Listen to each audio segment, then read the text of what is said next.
ରାସ୍ତାରେ ଯାଉଥିବା ସମୟରେ ବିଲେଇ ରାସ୍ତା ଅତିକ୍ରମ କଲେ କେଉଁ ସଙ୍କେତ ମିଳେ? ଯଦି ଜାଣିନାହାନ୍ତି ଜାଣି ନିଅନ୍ତୁ।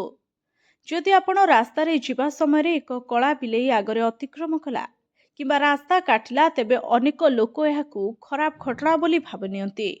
ବିଲେଇ ରାସ୍ତା ଅତିକ୍ରମ କରିବା ନେଇ ଅନେକ ପୁରାଣ ବା ଶାସ୍ତ୍ରରେ ବିଭିନ୍ନ ବିଷୟ ଉଲ୍ଲେଖ କରାଯାଇଛି। ଯଦି କୌଣସି ବ୍ୟକ୍ତି ରାସ୍ତା ଦେଇ ଯାଉଛନ୍ତି ଏବଂ ସେହି ସମୟରେ ଗୋଟିଏ ବିଲେଇ ତାଙ୍କ ରାସ୍ତାରେ ଆସୁଛି, ତେବେ ବ୍ୟକ୍ତି ଜଣକ ସେଠାରେ କିଛି ସମୟ ଅଟକି ଯାଇ ଆଗକୁ ବଢ଼ନ୍ତୁ। ତେବେ କୁହାଯାଏ ରାହୁ ଏକ ଅଶୁଭ ଏବଂ ଏହା ବିଶ୍ୱାସ କରାଯାଏ ଯେ ରାହୁଙ୍କ ଆଗମନ ଜୀବନରେ ଅଶୁଭ ସଂକେତ ସୃଷ୍ଟି କରେ। ଯେତେବେଳେ ଏକ ବିଲେଇ ରାସ୍ତା ପାର ହୁଏ, ଏହା ମଧ୍ୟ ଅଶୁଭ ବୋଲି ବିବେଚନା କରାଯାଏ। ବିଶ୍ୱାସ କରାଯାଏ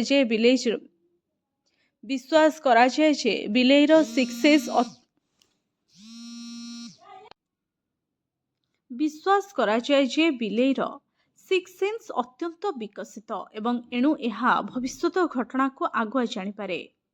ପ୍ରାଚୀନ କାଳରେ ଯେତେବେଳେ ଲୋକମାନେ ଏକ ଜଙ୍ଗଲ ଦେଇ ଯାଉଥିଲେ, ଯଦି ଗୋଟିଏ ବିଲେଇ ସେମାନଙ୍କ ରାସ୍ତା ଅତିକ୍ରମ କରେ, ସେମାନେ ଅନୁମାନ କରୁଥିଲେ ଯେ ଆଗରେ ବଣୁଆ ଜନ୍ତୁ ଥାଇପାରନ୍ତି।